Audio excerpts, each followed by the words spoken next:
निकम्मे बाप हो। भगवान ऐसा बाप किसी को ना दे। उनकी को आज तक खुशी नहीं दी, औलाद के लिए कोई फर्ज नहीं निभाया। जानते हो क्या नहीं करते बाप? दूर मत जाओ, अपने भाई को देखो। अगर मैं कहीं वो कुछ गलत ना कर बैठ। ओए निम्रत, ना ऐसी बात मुझे निकाल भी मत। आप अपने काम से काम रखिए। मान भाई साहब, निम्रत तमीज में और अपनी जुबान पे लगाम दे। What rubbish! अभी 2 घंटे पहले तो तुम मेरे प्यार में पागल थे और अभी तुम्हें रिया से शादी करनी है। कुछ ज्यादा जल्दी नहीं बदल गया तुम्हारा डिसीजन? ऐसा है क्या? 2 दिन पहले तक तुम मुझसे मदद मांग रही थी, फिर कल अचानक थप्पड़ मार दिया। नहीं, अफसोस उसने केवल थप्पड़ ही मारा, जान से नहीं मारा। दफा हो जाए यहाँ से, नहीं तो मैं तुझे सभी जान से मार दूंगा।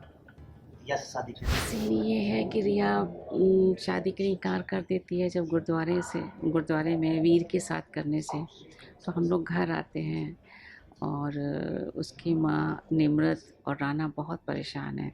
राना के साथ वो कहीं चली जाती है और हम लोग यहाँ पर ये सब समझ में आया, मनहूसियत जैसे कुछ कल मतलब ऐसे छा गई थी। तो फिर डीपी डिसीजन लेते हैं कि हम लोग क्यों इस तरीके से उदास बैठे हैं, घर में खुशहाल मतलब माहौल बनाते हैं। तो वो वीर और अमृता के इंगेजमेंट कर देते हैं कि मतलब सिर्फ चुन्नी चढ़ा के आशीर्वाद दे देते हैं कि ताकि घर का माहौल फिर से वापस ठीक ठाक हो जाए। लेकिन फिर इतने में राना आता है और राना बोलता है कि रिया नहीं मिल रही है। तो इस वजह से हम लोग बहुत परेशान हो गए हैं। तो हम लोग राना बोलता है कि मैंने उसको गुरुद्वारे के बाहर उसने कहा था बैठो मैं आती हूँ, और वो आई नहीं। तो ये हो रहा था कि फिर वो निम्रत हम लोग को सुना रही है और अपने राना को भी सुनाती है, बहुत बुरा बोलती है कि तुम लूज़र हो, तुम कैसे पापा हो जो अपनी बेटी के लिए कुछ कर नहीं पाए। तो उसके बाद वो कहता है कि वो राना मेरी बेटी से कौन शादी करेगा। तो इतने में डॉलर आता है, बोलता है मैं करूँगा, जिसकी वजह से हम लोग परेशान हो जाते हैं क्योंकि हम नहीं चाहते कि हमारी रिया डॉलर के साथ उसका कोई संबंध हो। तो बस अभी हम लोग वही सीन कर रहे हैं। जिस डॉलर को देख के पूरा फैमिली मतलब उनसे नफरत करता था या जो भी है, वो फाइनली मतलब रिया को अप्रोच कर दिया, दादाजी से रिया का हाथ मांग लिए। हाँ, वो सब भी मेरे ख्याल से इनकी प्लानिंग है और रिया ने बेवकूफ़ बना रही है। लेकिन अब आगे क्या होगा, लड़कियां सोचती हैं कि हमने लड़के को, जैसे अभी अमृता के उसमें हुआ था कि वो डॉलर को बेवकूफ़ बना के यूज़ मतलब वो कर रही थी कि हम वीर को दिखाएंगे कि हम प्यार करते हैं, वीर जलेगा।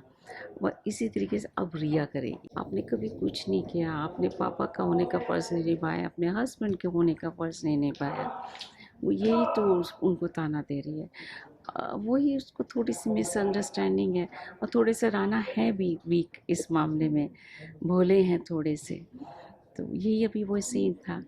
तो रामान तो स्ट्रॉन्ग है ना, उसकी बीवी भी स्ट्रॉन्ग है और ये थोड़ी सी परेशान रहती है हमारी निम्रत। हाँ, क्योंकि रिया को दादाजी ने मना किया था, सरदार जी ने मना किया था कि तुम वीर से मत करो शादी।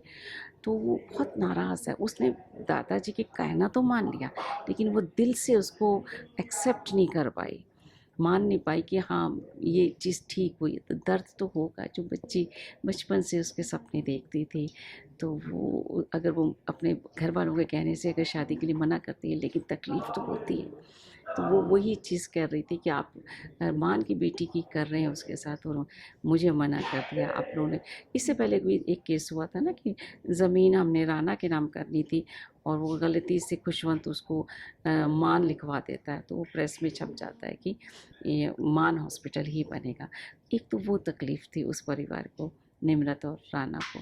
दूसरी फिर बच्ची को लेकर हर माँ बाप को तकलीफ़ तो होती है ना जब बच्ची का सपना टूटता है। और शादी ख़ास तौर से अब पूरे गुरुद्वारे में पहुँच चुके हैं, उस समय उसकी शादी उसने इनकार किया। कहाँ चलेगी फिर? कहाँ चलेगी मतलब क्या?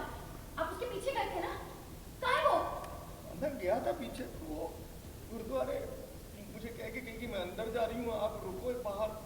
मैंने कहा मैं साथ चलता हूँ, तो उसने ज़बरदस्ती की नहीं आप यहीं रुको। मैं